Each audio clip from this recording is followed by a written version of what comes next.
kondisi sehat-sehat semua ya. Semoga kita semua diberi kesehatan ya, meskipun pada kondisi kita bertatap muka pada suasana daring. Okay. Sebelum memulai, kita baca bersama, doa bersama, semoga acara sosialisasi pada hari ini berjalan dengan lancar, bisa diterima dan bermanfaat. Oke, mungkin dengan mengucap Bismillahirrahmanirrahim. Oke, baik, saya mulai acara untuk pagi hari ini. Terima kasih sebelumnya untuk panitia Prakerin ya, yang sudah hadir pada acara sosialisasi pada pagi hari ini, yaitu Ibu Wiyanti dan Bapak Arif Rahmatullah. Oke, jadi saya perkenalkan dulu untuk mahasiswa yang kelas semester berapa ini? Kelas 3 ya, semester 6. Oke. Jadi untuk Prakerin semester ini saya sebagai koordinator untuk D4 untuk Prakerin dengan Bu Wiyanti dan Pak Arif. Jadi hal-hal yang berkaitan dengan Prakerin bisa kita komunikasikan bertiga. Oke, jadi sebelum Anda mungkin menanyakan bagaimana proposal, bagaimana ini, mungkin kita akan melakukan sosialisasi supaya mahasiswa mempunyai gambaran ya apa yang harus Anda lakukan atau langkah-langkah apa yang harus Anda lakukan dalam proses Prakerin ini. Oke, mungkin Bu Wiyanti bisa share PPT-nya. Saya bisa lihat PPT-nya ya Bu Wiyanti ya.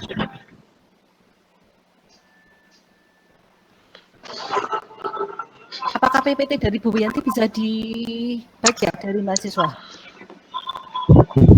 Gelap Bu, PPT-nya. Ya, sudah sih gelap. Kasih ya Bu ya, ntar saya. Oh iya ya sudah.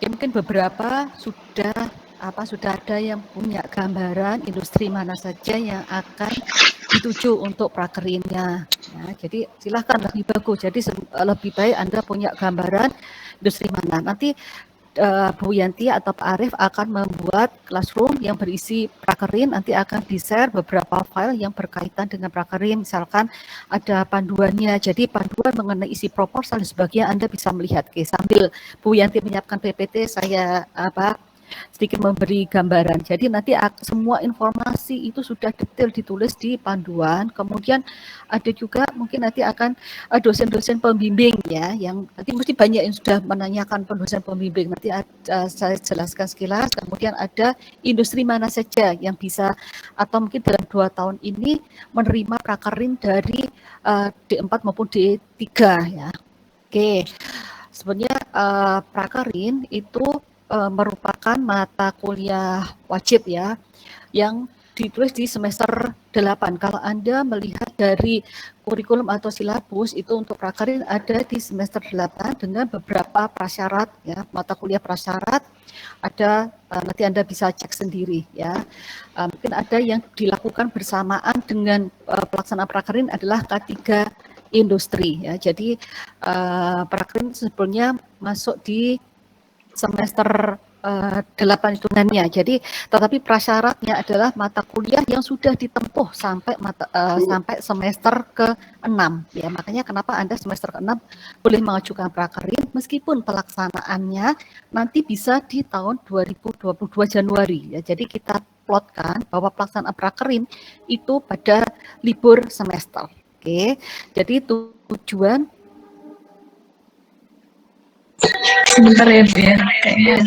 Oke, jadi kita mulai dari sambil menunggu Bu Yanti, tujuan mata kuliah Prakerin ya, intinya adalah mengidentifikasi masalah yang ada dalam proses industri. Jadi Anda di sini diharapkan bisa mengidentifikasi masalah, kemudian membandingkan ya berbagai macam prosedur kerja ya kemudian memilih prosedur yang baik. Jadi karena Anda sudah mendapatkan mata kuliah PIK. Jadi di sini ya, jadi dari beberapa mata kuliah yang sudah Anda peroleh itu ya diharapkan bisa ya Anda bisa memahami kalau selama ini Anda mendapatkannya secara teori, Anda bisa mengidentifikasi langsung di lapangan ya. Jadi kalau di teori seperti ini PIK, pembuatan pupuk, pembuatan kertas, pembuatan mungkin ada gula dan sebagainya.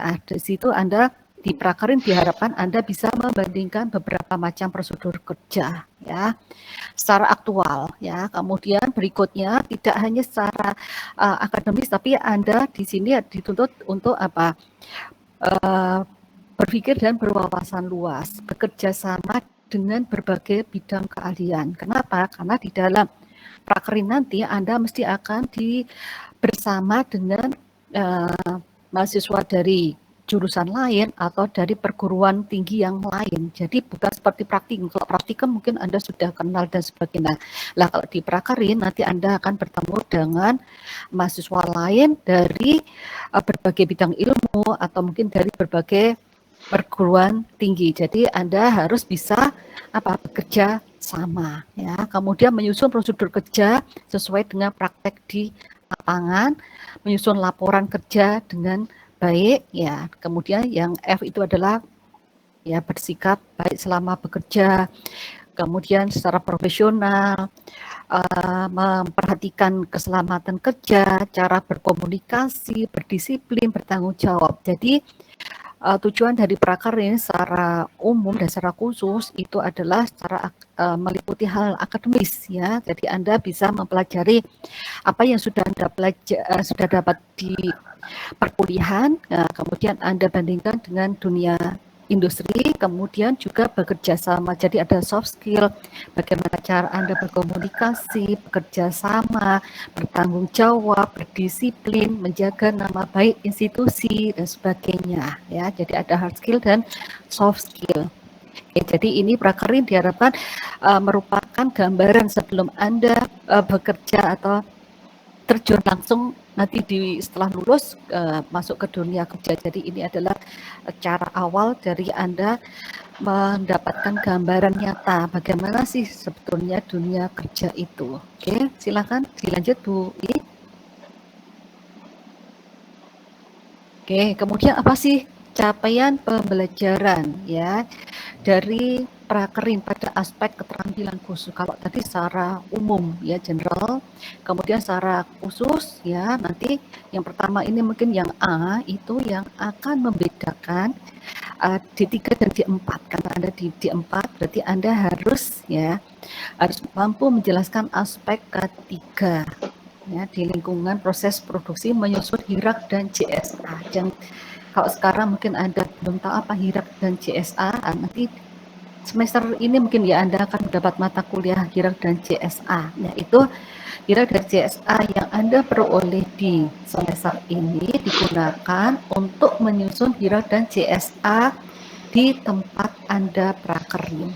Ya, kemudian berikutnya adalah membaca flowsheet diagram produksi ya, dari skala besar mulai dari preparasi sampai ke finishing. Jadi tidak hanya satu unit tetapi keseluruhan ya.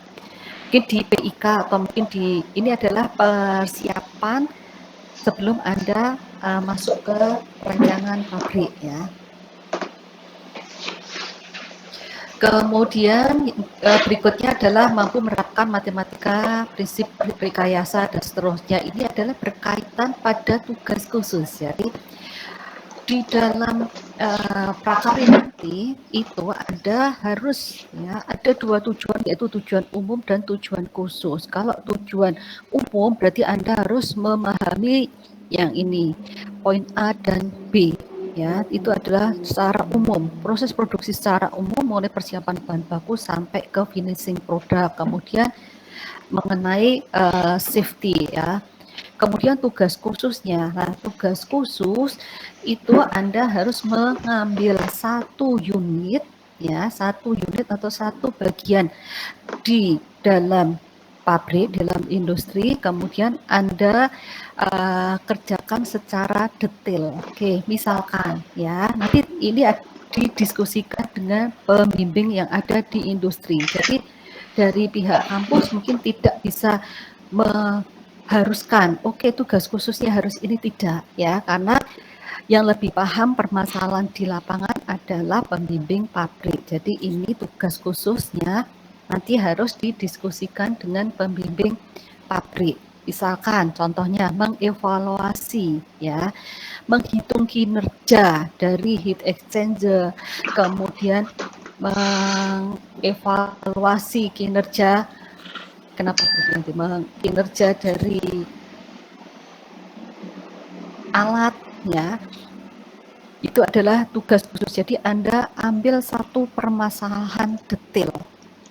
Ya, ini adalah yang C. Misalkan mengevaluasi neraca massa, neraca energi, kemudian mengevaluasi performance. Yang perlu diperhatikan pada penyusunan tugas khusus itu harus ada latar belakang. Mengapa ya? Jadi mengapa Anda mengambil tugas khusus itu? Ya, ini nanti sambil jalan ya. Nanti pasti dosen pembimbing dari industri itu akan mengarahkan Anda ya. Jadi mengarahkan tugas khusus yang bisa diambil. Oke, berikutnya Bu Yanti. Oke, tadi sudah ada tujuan khusus, kemudian capaiannya ya, jadi ada beberapa poin dari poin yang bersifat umum, kemudian yang D itu adalah yang bersifat khusus. Oke, dilanjut Bu Yanti.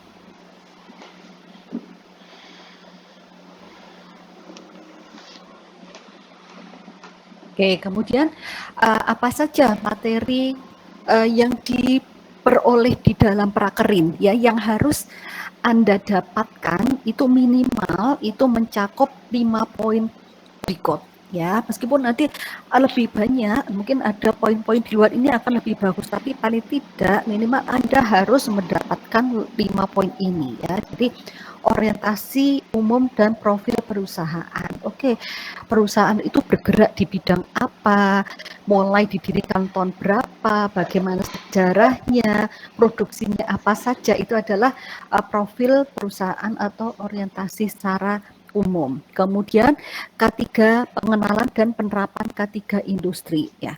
Biasanya sebelum masuk ke perusahaan mesti akan ya. Pertama adalah safety induction. Jadi mesti dari mahasiswa itu akan diberi briefing mengenai ya K3 penerapan K3 industri yang ada di masing-masing perusahaan.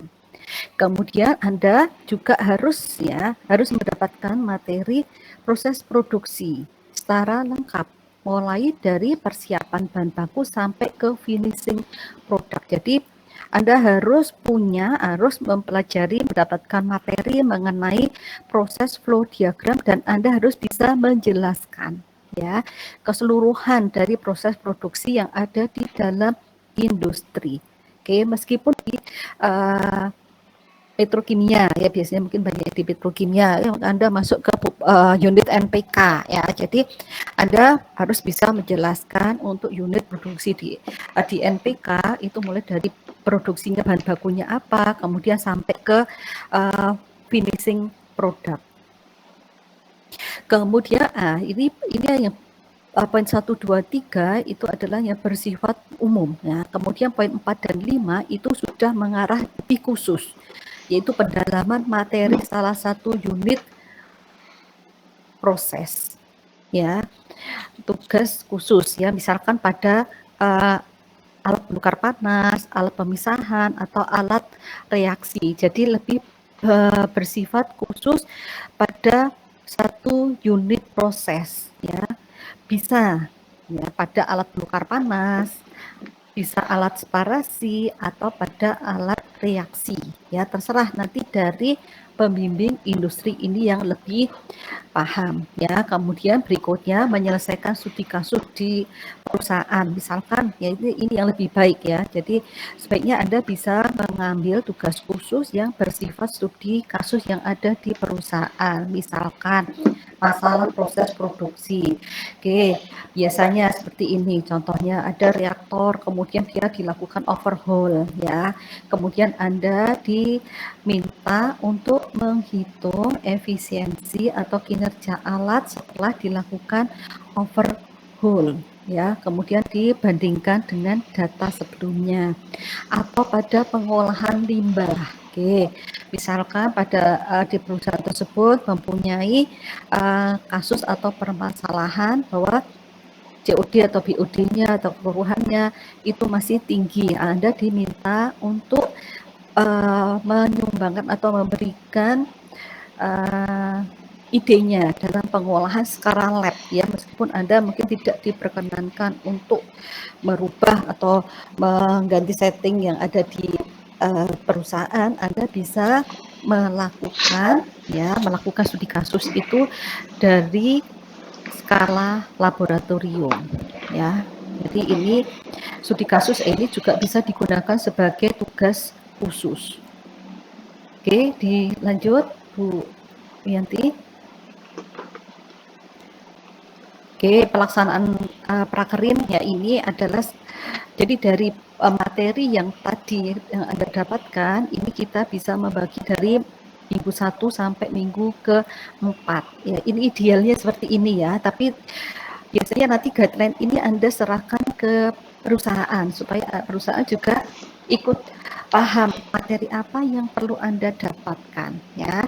Dan karena kemarin ya kayak ini di musim pandemi ya, jadi kita membuat guideline atau sosialisasi ini dibuat dalam bentuk atau dalam dua pilihan. Oke, Anda bisa online atau offline ya. Kalau offline mungkin seperti biasa nggak ada masalah. Kalau online bagaimana ya? Jadi bisa ya, karena banyak perusahaan sekarang yang membatasi untuk kunjungan atau ada mahasiswa, sehingga perusahaan mengadakan prakerin secara online ya. Jadi kita mau fasilitasi silahkan bisa secara online ya. Tetapi yang penting meskipun secara online ya, jumlah tatap mukanya ini harus kita perhatikan, harus memenuhi dari silabus, yaitu ya karena di sini alokasi waktunya adalah 16 jam per minggu, maka tatap mukanya paling tidak adalah 5 jam, bisa secara daring maupun secara luring ya. Ini yang perlu diperhatikan ya, ini adalah minimal ya. Bisa kalau secara offline mungkin tatap mukanya mungkin tiap hari tidak masalah ya. Ini kita mengantisipasi misalkan dilakukan secara daring ya, kita bagi 5 jam tatap muka, 5 jam tugas mandiri, kemudian 6 jam pembuatan laporan atau problem solving. Oke, jadi di sini minggu pertama adalah overview secara umum seperti itu ya. Kemudian minggu kedua kita overview dan penjelasan safety induction tadi. Kemudian minggu kedua penjelasan proses yang ada di perusahaan secara umum. Kemudian ketiga itu sudah masuk ke tugas khusus pendalaman materi unit tertentu. Kemudian penyusunan HIRAK atau CSA pada unit atau pemproses sistem produksi. Kemudian minggu keempat adalah penyelesaian tugas khusus dan penyelesaian laporan. Ya, ini secara umum seperti itu, tetapi nanti pembagiannya kita sesuaikan dengan dosen pembimbing yang ada di lapangan. Jadi dari kampus kita memberikan guidance seperti ini, tapi pelaksanaannya tetap kembali ke perusahaan. Karena kenapa kita membuat seperti ini? Karena ada beberapa perusahaan yang minta bagaimana panduannya, misalkan untuk luring atau untuk daring minggu 1 apa. Jadi kita sudah membuat garis besarnya seperti ini, tetapi perlu diingat tidak mengikat ya. Jadi kembali ke industri masing-masing. Oke, lanjut Bu Yanti. Oke, Sampai di situ dulu, itu sekilas. Sebentar Bu Yanti, ini sudah teknis ya. Jadi tadi yang saya jelaskan adalah mulai dari tujuan, kemudian capaian pembelajaran CP, kemudian materi yang harus Anda peroleh atau yang Anda pelajari di dalam prakerin. Okay. Mungkin untuk tanya jawab belakangan saja ya. Jadi saya jelaskan. Okay. Mungkin kalau materi-materi yang saya jelaskan tadi Anda bisa baca secara detail di panduan ya. Jadi tadi itu adalah poin-poin supaya Anda mendapatkan gambaran apa sih sebetulnya prakerin, apa materi yang harus diperoleh ya. Oke, sekarang kita mulai ke teknis pelaksanaannya. Ya, dimulai dari mana? Ya, karena ini Anda minggu depan sudah mulai masuk ya pembelajaran. Jadi sebetulnya ya pengajuan proposal ini ya itu bisa dimulai mungkin setelah liburan kemarin ya Januari itu sudah mulai Anda bisa mengajukan proposal. Tetapi karena ada kondisi sekarang sehingga kita overlap ya.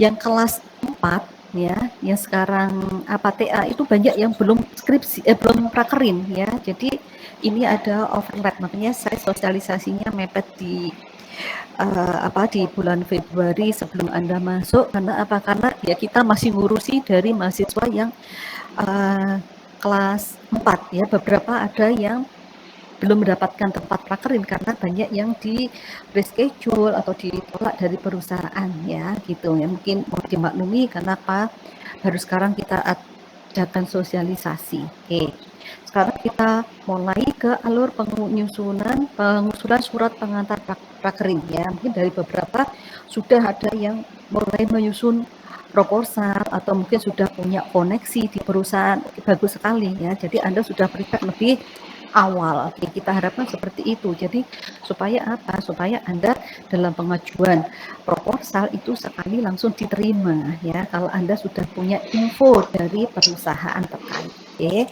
Oke, saya mulai dari alur pengusulan surat pengantar prakerin ya. Oke, lanjut Bianti. Oke, yang pertama langkah awal itu adalah mahasiswa akan mencari tempat pelaksanaan prakerin ya. Industri apa saja nanti Bu Yanti akan men-share industri-industri yang sudah digunakan sebagai tempat prakerin di 2 tahun terakhir ya. Itu mungkin bisa digunakan sebagai gambaran ya. Oke, kalau sudah Anda menetapkan industrinya, misalkan petrokimia Gresik ya. Kemudian mungkin ada yang menanyakan bagaimana kriteria tempat industri mungkin bisa yang dekat di rumah Anda juga bisa, atau mungkin Anda berminat di bidang itu juga bisa ya. Jadi yang memenuhi ketentuan, ya ketentuan biasanya industri, kalau kemarin-kemarin mungkin industri rokok tidak boleh seperti itu ketentuannya ya. Kemudian setelah Anda punya tujuan industri yang yang akan Anda sebagai tempat pelaksana prakerin, Anda mulai menyusun proposal sesuai dengan penulisan proposal prakerin. Nanti contoh proposal yang sudah betul akan di-share oleh panitia di classroom. Oke, jadi Anda sudah ada formatnya, jangan menggunakan format sendiri, sudah ada format baku ya. Tapi jangan lupa kalau Anda menggunakan contoh proposal juga harus disesuaikan. Kebanyakan mahasiswa mengambil contoh proposal tetapi nanti nama perusahaannya nggak diganti, tanggalnya nggak disesuaikan dan sebagainya ya. Jadi Anda harus teliti ya, karena ini kan membawa nama institusi. Jadi sebelum dikirimkan ke panitia Anda cek sekali lagi ya, supaya menghindari kalau kekeliruan. Karena kalau ada kekeliruan berarti itu adalah membuang waktu ya. Panitia akan mengkoreksi, merevisi kembali lagi ke Anda, itu sudah buang waktu ya. Sebisa mungkin sekali langsung betul. Oke, kalau sudah oke, ini adalah tempat pengajuan proposal prakerin, lembar pengesahan terpisah. Oke, ini sudah detail, sudah ada di panduan. Oke, kemudian proposal yang sudah disetujui, sudah dikoreksi, sudah betul.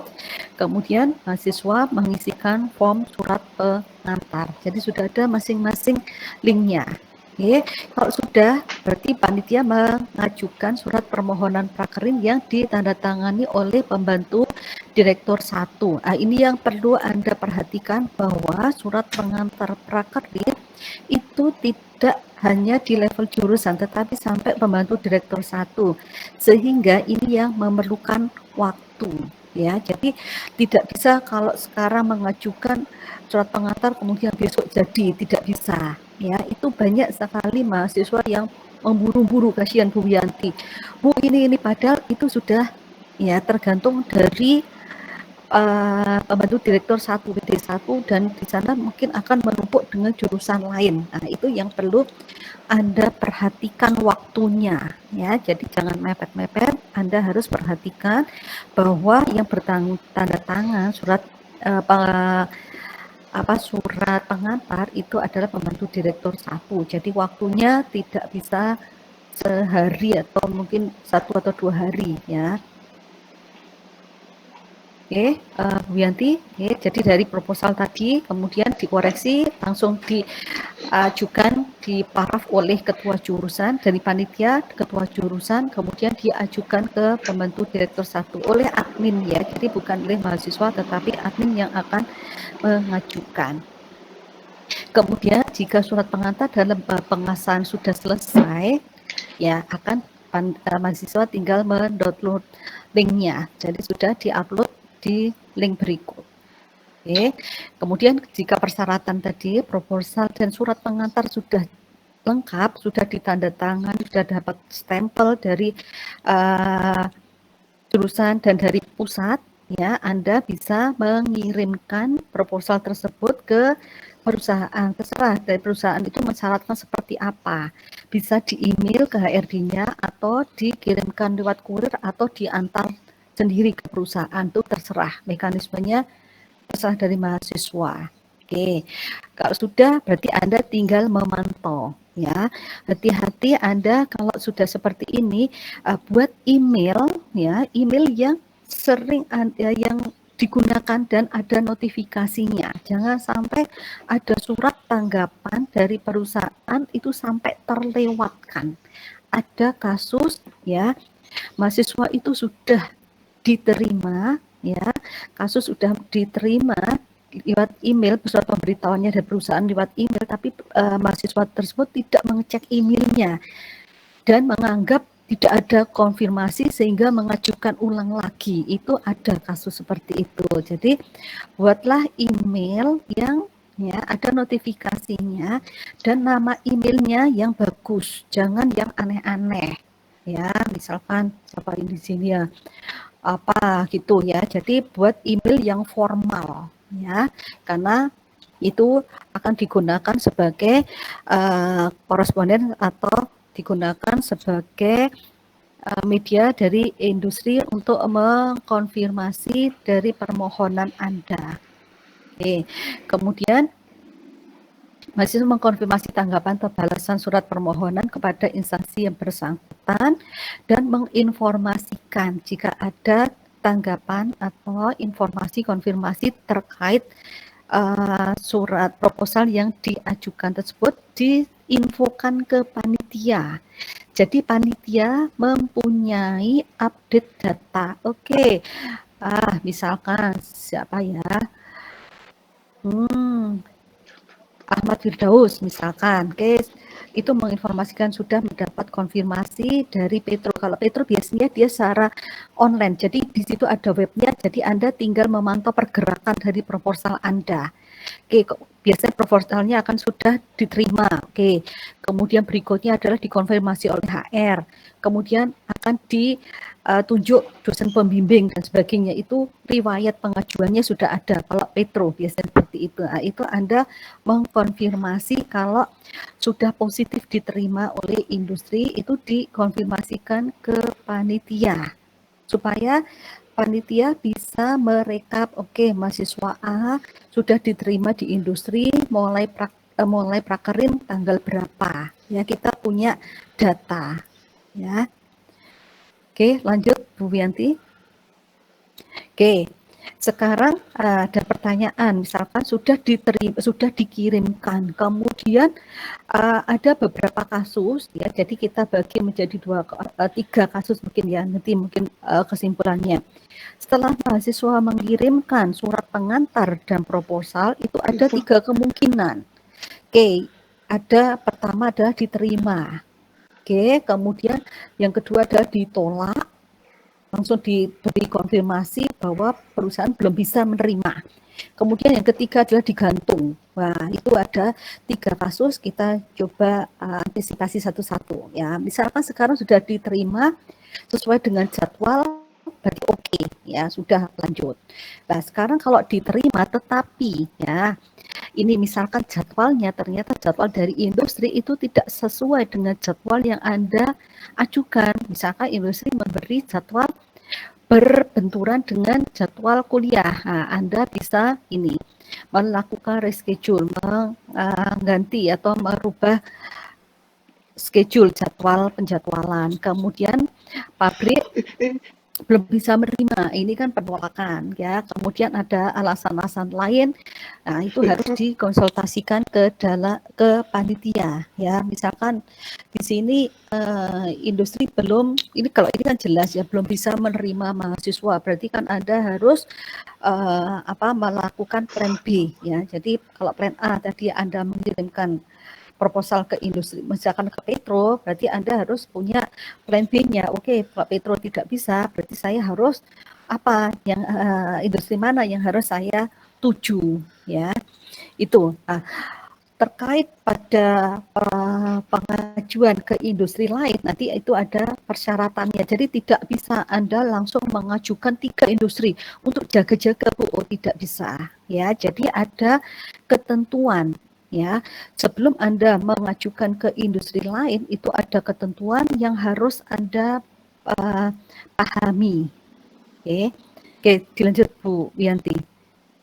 Ya, jadi ini untuk pembatalan prakerin ya. Misalkan industri tersebut tidak memberikan jawaban, jadi yang digantung tadi. Oke, digantung, waktu menggantungnya berapa lama? Mungkin dari jurusan itu ada batasan adalah 2 bulan. Jika di waktu 2 bulan itu tidak ada konfirmasi pasti dari perusahaan, maka mahasiswa ya itu berhak atau boleh mengajukan pengunduran diri ya. Jadi mengajukan surat pengunduran diri ke perusahaan tersebut. Ya, syaratnya tadi belum ada kepastian ya. Tetapi selama waktu 2 bulan itu harus Anda sudah mengkomunikasikan ke perusahaan tersebut. Jadi Anda sudah menanyakan. Siapa tahu ya surat atau pengajuan Anda terselip. Itu banyak kasus seperti itu karena di perusahaan itu tidak hanya Anda saja ya, tidak hanya proposal satu yang diproses, banyak ya. Jadi Anda mengkonfirmasi dulu sebelum mengajukan pembatalan. Misalkan dikonfirmasi, maaf Pak, saya dari ini ada ininya kan ya, bagaimana aturannya. Anda berkomunikasi berkaitan dengan surat permohonan kami perihal permohonan prakerin pada tanggal ini kami mohon konfirmasi. Kita minta konfirmasi apakah permohonan kami sudah diproses atau sudah ada kepastian, sudah ada dijadwalkan atau sudah diterima. Kalau dari perusahaan misalkan, sampai sekarang perusahaan belum bisa memberi jawaban ya, sampai 2 bulan itu perusahaan itu tidak bisa memberi kepastian, kayak Anda boleh mengajukan surat pengunduran diri ya. Jadi sebelumnya Anda harus lisan dulu, bilang ke HRD-nya, baik Pak, karena sudah waktu 2 bulan belum ada kepastian, mohon maaf, kami mengajukan pembatalan ke perusahaan ya. Jadi harus ada lisan dulu ya. Supaya apa? Supaya misalkan nanti perusahaan tersebut akan menjadwalkan, nama Anda sudah nggak ada di situ ya, supaya tidak double pengajuan ya, intinya seperti itu. Jadi jangan sampai ada double pengajuan. Kenapa? Ya mungkin Anda berpikir loh kan lebih aman Bu kalau kita punya cadangan. Ya bagi Anda seperti itu, tapi itu akan memperburuk citra dari institusi. Ya misalkan Anda sudah diterima, ternyata Anda diterima di perusahaan A dan di B, berarti kan Anda harus memilih. Nah, kalau statusnya sudah diterima, kemudian Anda mengundurkan diri, itu memberikan kurang baik ya. Nanti akan berpengaruh di pengajuan berikutnya. Wah, berarti nanti dari teknik kimia polimera ini mungkin akan dipending. Karena apa? Karena kemarin sudah diberi kesempatan, ternyata mengundurkan diri. Ternyata kesempatan tersebut tidak digunakan. Padahal yang menginginkan prakerin di perusahaan itu kan banyak ya. Jadi kenapa ya tadi intinya kenapa kita tidak memperbolehkan mengajukan di dua perusahaan sekaligus ya. Jadi sebelum ada kepastian di perusahaan A itu tidak diperbolehkan mengajukan proposal di perusahaan B. Oke, intinya seperti itu karena menjaga hubungan baik dengan perusahaan tersebut. Karena apa? Karena kita masih berkelanjutan program-program seperti ini. Jangan sampai ya karena ada kasus sudah diterima kemudian tidak diikuti atau kemudian mengundurkan diri, itu akan berpengaruh pada adik kelas Anda nantinya ya. Jadi bisa mohon dipahami bahwa prosedur pembatalan itu memang ketat ya. Jadi usahakan Anda mempunyai informasi terlebih dahulu kepada perusahaan tersebut ya, kepastian bisa baru Anda mengajukan supaya Anda yaitu tidak terkatung-katung di PHP ya gitu ya. Karena kita panitia juga agak kerepotan kalau digantung itu, kita sebetulnya pengennya juga mahasiswa langsung dapat kepastian ya. Karena kalau seperti ini kita juga punya PR ya. Oke, dilanjut Bu Wianti. Jadi ada reschedule tadi atau kemudian pembatalan. Kalau sudah ada pembatalan, boleh mengajukan kembali ya. Syaratnya ini. Syaratnya harus ada surat penolakan ya dari industri yang sebelumnya ya. Jadi ada konfirmasi misalkan maaf perusahaan kami belum menerima. Itu surat tersebut itu digunakan sebagai dasar untuk mahasiswa mengajukan permohonan atau mengajukan proposal ke industri lain ya. Atau yang kedua tadi mengajukan kalau Anda sudah mengajukan pembatalan ya prakerin ke industri sebelumnya. Kalau sudah ada surat penolakan berarti Anda sudah tidak perlu mengirimkan surat pembatalan. Kalau belum ada surat penolakan ya, misalkan tadi yang belum ada konfirmasi selama 2 bulan, berarti Anda yang mengajukan surat pembatalan. Ya, jadi ada 2 kasus ya. Kalau perusahaan tersebut sudah memberikan surat penolakan, berarti Anda tidak perlu mengirimkan surat pengunduran diri. Tetapi kalau perusahaan tersebut belum memberikan atau tidak memberikan konfirmasi pembatalan, Anda yang harus mengajukan pengunduran diri sebelum mengajukan ke industri yang lain ya. Nanti kalau mungkin masih ini nanti coba dicermati, nanti bisa dikomunikasikan ya. Jadi intinya Anda tidak bisa mengajukan di industri yang lain ya kalau tidak ada pembatalan dari atau penolakan dari industri sebelumnya. Kemudian yang kedua, kalau memang tidak ada penolakan, berarti klausul yang tadi Anda tidak ada konfirmasi sehingga Anda harus mengajukan, memberikan pengunduran diri. Sudah menyampaikan surat pengunduran diri ke perusahaan A, baru Anda boleh mengajukan pengajuan ke industri B.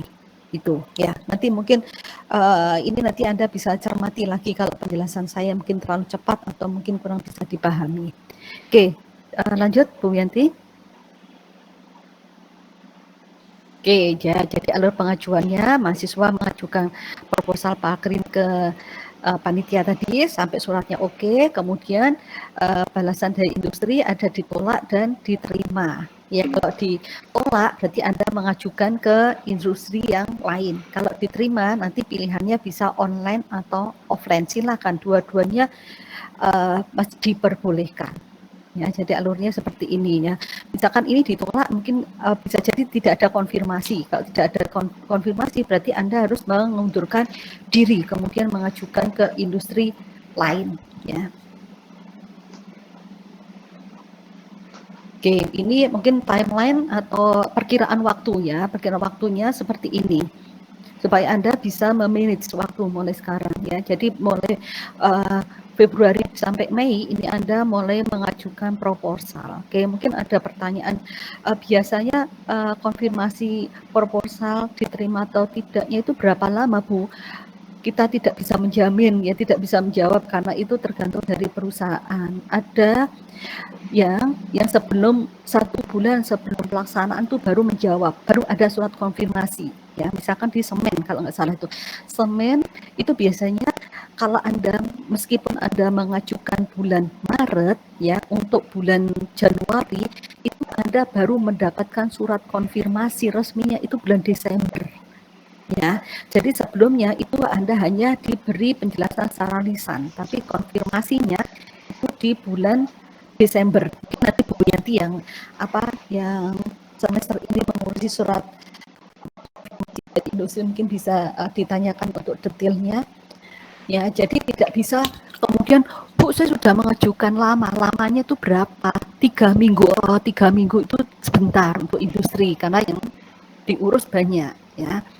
Minimal kalau Petro mungkin 1,5 bulan, hampir sampai 1,5 bulan itu baru mendapatkan konfirmasi ya.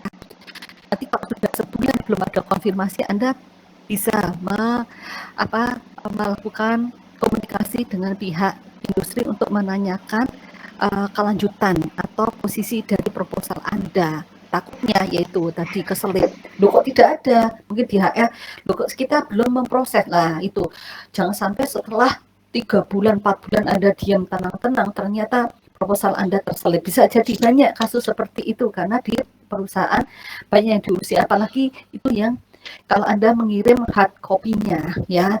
Kalau mungkin di perusahaan tertentu mungkin yang mereka sudah punya program tersendiri mengenai urusan prakerin itu lebih sudah baik sistematis. Jadi proposal yang sudah masuk itu akan tercatat secara online, pergerakannya bisa di track dan sebagainya. Itu yang, tapi tidak semua perusahaan seperti itu ya. Saya katakan tidak semua perusahaan mempunyai sistem pendaftaran secara online yang sudah bagus ya. Ada yang masih secara offline, jadi Anda harus menanyakan secara manual. Oke. Kemudian ini yang pemilihan dosen pembimbing. Jadi dosen pembimbing itu nanti kita tetapkan di Juni dan ada form tersendiri pemilihannya. Ya, ini mungkin ya banyak banyak ditanyakan. Saya beberapa sudah ada yang chat ke saya, dosen pembimbingnya seperti apa. Jadi selama pengajuan proposal Anda belum memerlukan dosen pembimbing. Oke, misalkan ada persyaratan dari industri, biasanya Petro itu juga kalau memasukkan di web itu ada dosen itu bisa memasukkan nama dari koordinator prakerin saya atau mungkin dari panitia Bu Yanti, Pak Arief juga silakan bisa digunakan nama itu sebagai ya kontak awal ya. Kenapa perusahaan itu meminta dosen? Karena itu untuk komunikasi awal ya. Jadi nanti pada bulan Juni itu baru kita tetapkan dosen pembimbingnya. Oke. Kenapa kok bulan Juni? Karena sekarang dosen itu masih mengurusi yang skripsi dan prakerin yang kemarin belum selesai. Jadi jangan sampai overlap ya, jangan sampai overlap. Kita juga mengatur dari dosen supaya konsentrasinya pada bimbingan yang sekarang dulu. Makanya kita tetapkan untuk pemilihan dosen itu adalah bulan Juni. Bagaimana teknisnya? Nanti mahasiswa akan diberi form. Nanti kita akan menginformasikan, jangan khawatir ketinggalan. Ya nanti saya kalau nggak dapat dosen bagaimana? Tidak, semua mesti akan mendapatkan dosen pembimbing ya. Jadi nanti pada bulan Juni mungkin nanti tepatnya akan dikomunikasikan, diinformasikan di Classroom minggu pertama atau minggu kedua. Tapi yang jelas Anda prakerin ya, kalau prakerja bulan Juli atau Agustus itu mesti sudah ada dosen pembimbing ya. Jadi selama pengajuan proposal itu masih belum diperlukan dosen pembimbing ya. Oke, kemudian pelaksanaan prakerin ini saya bagi menjadi 2 periode. Jadi ini pada waktu liburan semua ya, Juli atau Agustus atau mungkin bulan Januari seperti sekarang ini Januari, Februari itu ya bisa melakukan prakerin. Sebentar, kemarin ini kelas 4 itu banyak yang melakukan prakerin. Oke. Bulan Januari bahkan sampai Maret. Nah, ini untuk kasus khusus ya untuk periode sekarang. Kenapa? Karena ya adanya pandemi ini kemudian banyak perusahaan yang reschedule sehingga jadwalnya akan sedikit berbeda, sedikit kacau dari timeline. Tapi ini adalah jadwal sesuai dengan kalender akademik ya, sesuai dengan silabus. Jadi di sini di bulan Juli, Agustus atau di Januari pada masa liburan ya.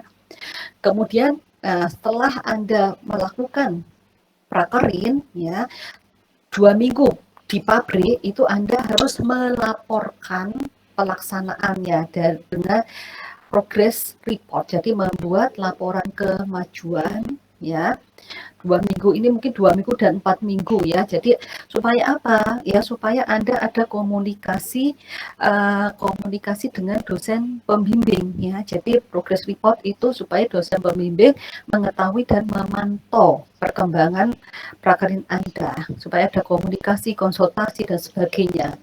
Kemudian sidang prakerin ini kita jadwalkan 2 bulan setelah selesai prakerin. Ini kondisi normal, jadi aturannya seperti itu ya. Tapi ini masih seperti kondisi sekarang, ternyata ada yang belum sidang prakerin meskipun prakerinnya sudah tahun kemarin tahun 2020 ya, tapi karena kondisi tertentu ya per kasus ya. Tetapi secara aturan harusnya setelah 2 bulan selesai prakerin itu Anda harus melakukan sidang prakerin. Format pelaksanaannya nanti ada di panduan. Saya tidak fokus ke sidang prakerin ya, karena Anda baru taraf pengajuan proposal dan pemilihan dosen. Ini nanti kita bicarakan atau Anda bisa membaca di panduan secara detailnya ya. Jadi kita fokusnya, makanya detailnya ada di pengajuan proposal ya. Penjelasan detail saya ada di penjelasan pengajuan proposal. Oke, lanjut Bu Yanti. Nah, ini mungkin ya, ini banyak yang menunggu-nunggu bagaimana pemilihan dosen pembimbing.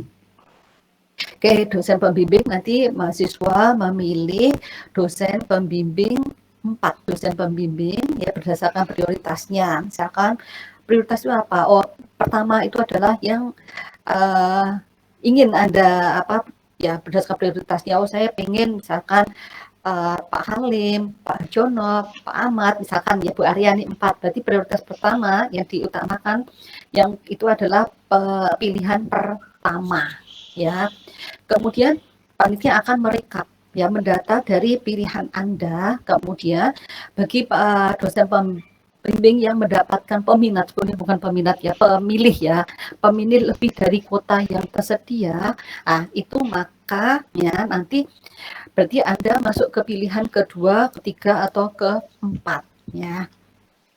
Kemudian yang berhak memilih adalah dosen pembimbingnya. Misalkan ada, misalkan contohnya adalah misalkan saya yang paling mudah. Misalkan saya itu membimbing kuota saya, jadi jatah saya itu kan sudah ada ya. Jadi dari jurusan itu sudah membagi jumlah kuota bimbingan tiap dosen. Misalkan saya jumlah bimbingannya adalah 4. Lah, misalkan yang memilih saya sebagai prioritas pertama itu ada 5 mahasiswa. Nah, makanya ini nanti saya yang akan memilih 4 di antara 5 bimbingan yang sudah 5 mahasiswa yang sudah memilih saya. Ya, itu contohnya seperti itu. Oke, misalkan Itu kalau lebih ya. Sekarang kalau misalkan saya kuotanya 4, kemudian yang milih saya 4, ya sudah, semua saya bimbing seperti itu ya. Jadi kita mengurutkannya berdasarkan urutan prioritas dulu. Oke, jadi yang memilih misalkan saya sebagai pilihan pertama ada berapa mahasiswa. Oke, oh ternyata 3 ya. Padahal kuota saya ada 4. Bagaimana? Nah, nanti mungkin yang 1 itu bisa diambilkan yang memilih saya di nomor 2 ya, yang tidak diterima di poin di nomor 1. Oke. Seperti Anda daftar itu loh, sekolah itu, kalau pilihan pertamanya sudah penuh kuotanya berarti Anda terlempar, bukan terlempar, tetapi Anda kemudian akan diajukan atau diikutkan di dosen pemilih, dosen yang kedua, urutan yang kedua dan seterusnya ya. Jadi seperti itu. Oke, mungkin ini ya Bu Priyanti sudah habis ya slide-nya ya. Ya, mungkin itu yang bisa saya sampaikan terkait penjelasan secara umum. Saya belum menjelaskan mengenai detail penilaian, detik itu belum ya, karena fokus Anda saya pikir yang fokus Anda ini adalah mengajukan proposal dulu ya. Jadi fokusnya di pengajuan proposal. Jadi penekanannya masih di proposal. Nanti untuk terkait teknis sidang dan sebagainya nanti Anda bisa di panduan, ada di panduan, atau kita sosialisasi bisa disampaikan di classroom lagi. Oke, mungkin itu yang bisa saya sampaikan terkait penjelasan secara umum ya tadi. Kemudian mengenai pengajuan proposal ini detail sudah ada ya, jangan khawatir kalau Anda mungkin ada yang kurang dipahami, silakan Anda bisa membaca di panduan. Oke, mungkin itu ada yang akan ditanyakan terkait penjelasan saya terkait tadi sosialisasi. Mungkin ada yang akan ditanyakan, bisa raise hand atau mungkin bisa mengajukan pertanyaan secara langsung. Oke, silakan. Syukur kalau sudah dipahami, jadi silakan dibaca di panduan. Contoh proposal nanti akan semua data info-info akan di-share di classroom ya. Nanti Pak Aris sama Bu Wiyanti yang akan mengatur teknis sharingnya. Oke, mungkin ada yang ditanyakan dari penjelasan yang sudah saya sampaikan.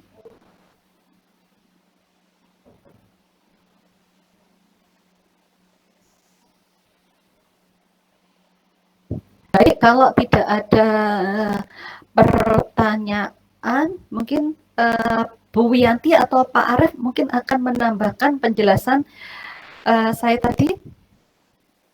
Bu Wiyanti mungkin, jadi nanti Bu Wiyanti ini yang mengkoreksi awal ya untuk proposal dan sebagainya, itu ada di Bu Wiyanti. Mungkin ada yang ditambahkan Bu Wiyanti terkait dengan pengajuan proposal. Silakan Bu Wiyanti. Ya.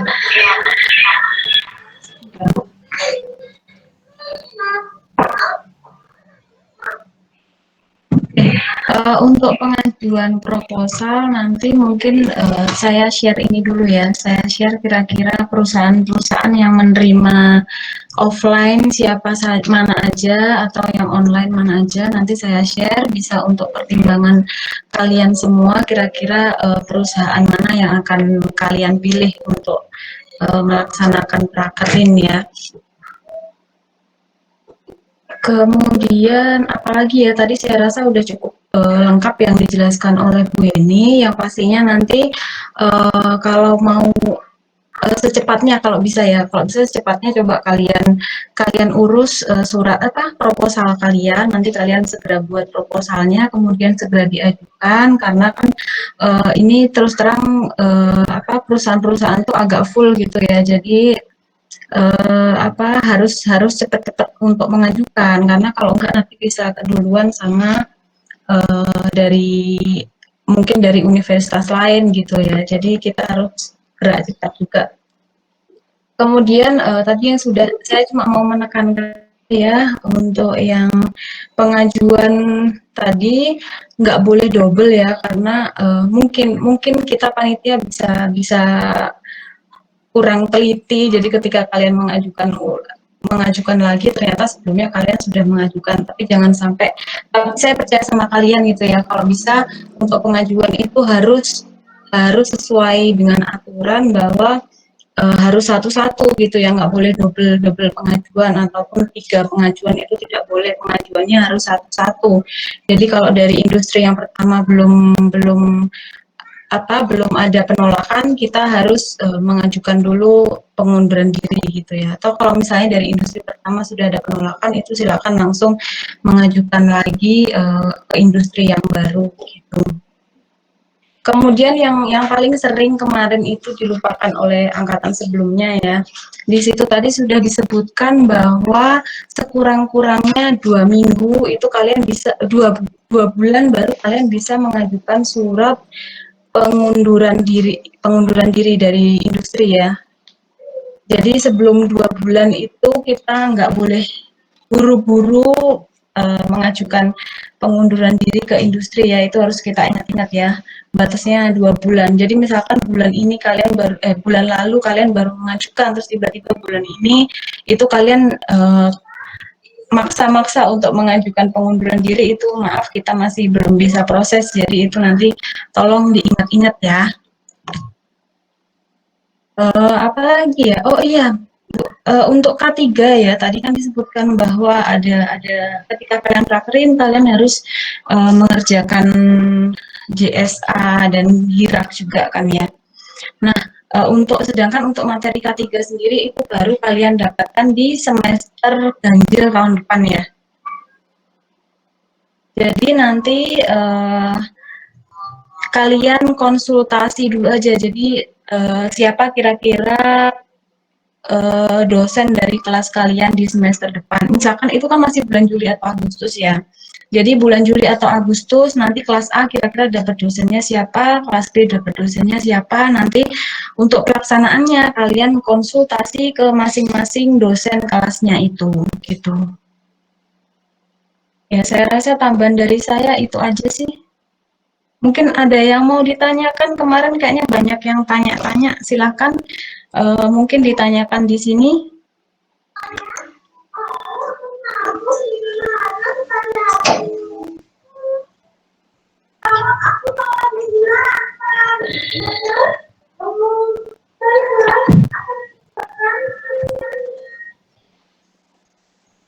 Oke, mungkin nggak ada yang ditanyakan, mungkin sudah jelas, atau mungkin ada 2 kemungkinan sudah jelas. Oh iya Bu, atau mau tanya Bu. menanyakan. Oke, silakan. Silakan.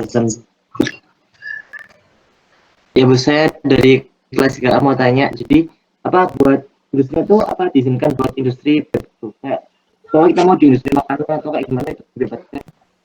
Atau kalau di makanan nggak boleh atau gimana? Oke, ini dapat Zami ya? Iya Bu. Oke, kelas A. Oke, ya. Kenapa mungkin Anda dengar dari kakak kelas Anda ya, mungkin beberapa tahun belakangan itu, atau mungkin tahun-tahun yang kemarin itu, kenapa industri makanan itu tidak disarankan ya kalau di offline ya, itu karena apa? Karena pada industri makanan itu prakerinnya Anda hanya di lab, Anda tidak boleh masuk ke industri, enggak boleh masuk ke prosesnya ya. Jadi nanti ada pemahaman mengenai proses di industri makanan menjadi kurang ya. Jadi itu dari evaluasi ini tahun mungkin 2 atau 3 tahun yang sebelumnya ya, ternyata beberapa industri makanan itu tidak mengizinkan mahasiswa untuk masuk ke prosesnya. Jadi mahasiswa itu hanya sampai ke labnya saja. Itu sehingga nanti akan kesulitan dalam menyusun tugas khususnya. Jadi alasannya seperti itu, Zamzami. Tetapi dengan adanya pandemi, ada keterbatasan ini, sementara kita diperbolehkan ya. Jadi kalau untuk kasus sekarang ini industri manapun boleh ya.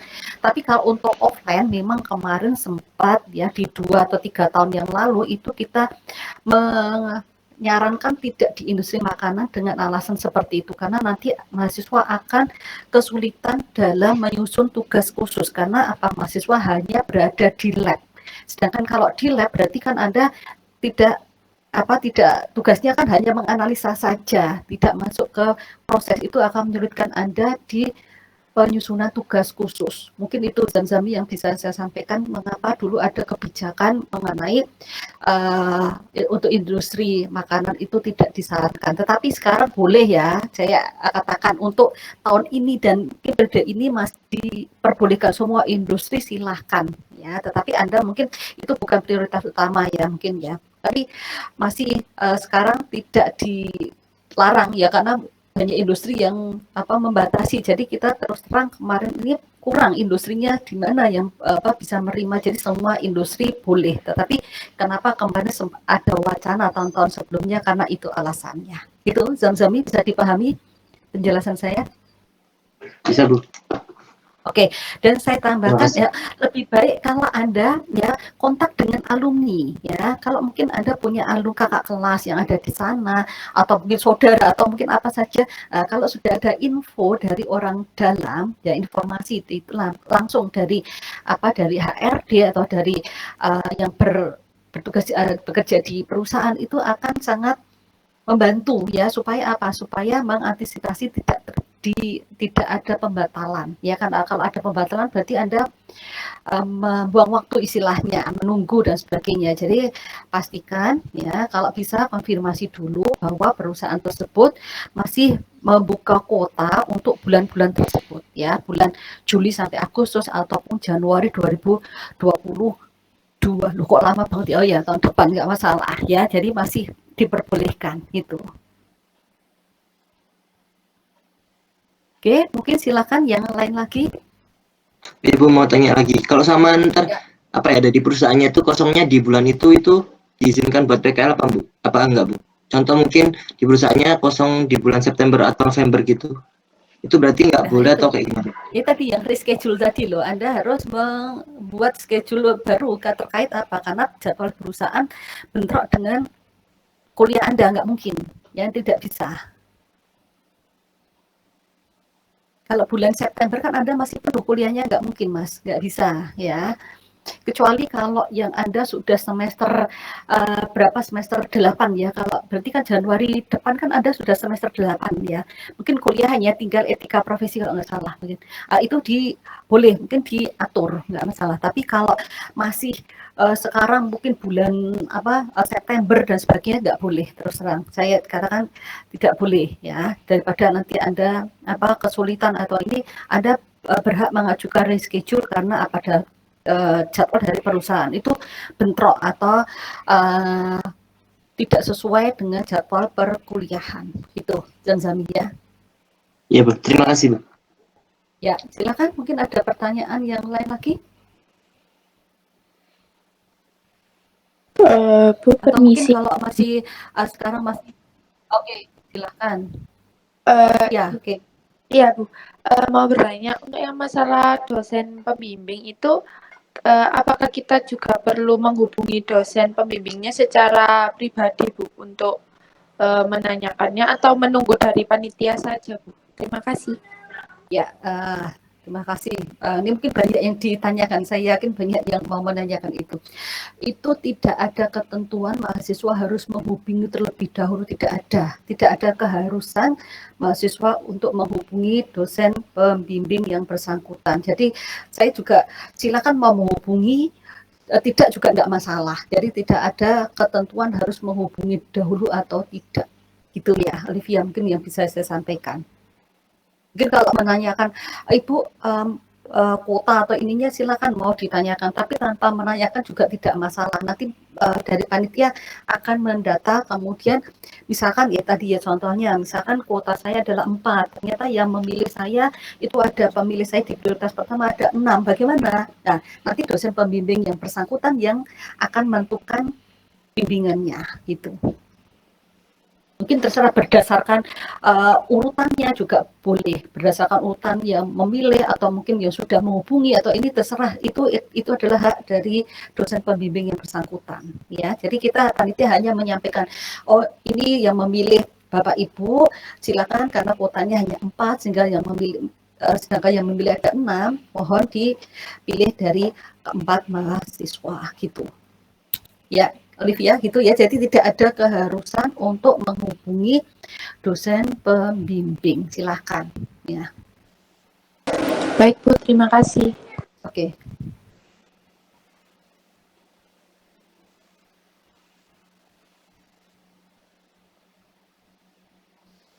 Oke, pembimbing prakerin ini mungkin kita jadi langsung sama pembimbing prakerin dan skripsi sama ya. Oke, mungkin ada lagi yang mau ditanyakan atau mungkin masih bingung apa yang ditanyakan, silakan nanti kita komunikasi lewat WA group atau lewat classroom, silakan ya. Oke, mungkin kalau tidak ada yang ditanyakan, oke silahkan mulai start awal seperti yang disampaikan Bu Wiyanti, mulai memilih industri mana yang akan digunakan atau dikirim proposalnya tempat prakerin ya, tapi usahakan Anda sudah mempunyai informasi terlebih dahulu dari perusahaan tersebut, itu lebih baik ya, lebih baik Anda sudah ada informasi sebelumnya gitu. Kalau pesan saya seperti itu sih. Bisa dari alumni ya, mungkin lebih alumni juga bisa. Jadi menanyakan dari alumni atau mungkin kalau mungkin punya saudara, tetangga dan sebagainya, terserah ya. Yang penting Anda sudah punya konfirmasi awal bahwa industri tersebut itu menerima, masih mempunyai kuota untuk bulan-bulan yang kita jadwalkan. Mungkin itu saja yang bisa saya sampaikan. Kalau tidak ada pertanyaan, oke silahkan mulai start ya. Start Anda menyusun proposal dan memilih atau mencari informasi mengenai perusahaan yang akan dituju. Mungkin itu saja yang bisa saya sampaikan. Terima kasih kehadirannya pada Pak Arif Rahmatullah, Bu Wiyanti, selaku panitia prakerin dan mahasiswa kelas 3 ABCD D4 Teknik Teknologi Kimia Industri atas kehadirannya. Semoga prakerin untuk periode berikutnya diberi kemudahan, diberi kelancaran, kita semua sehat ya, sehingga bisa bertemu secara daring maupun luring. Oke, saya selaku koordinator prakerin mohon maaf jika ada kekurangan dan kesalahan dalam proses sosialisasi prakerin untuk hari ini. Mungkin kalau ada yang masih belum dipahami, oke kita bisa dilanjutkan pertanyaan melalui WA group atau classroom. Oke, akhir kata saya akhiri. Wassalamualaikum warahmatullahi wabarakatuh. Selamat siang, salam sehat selalu.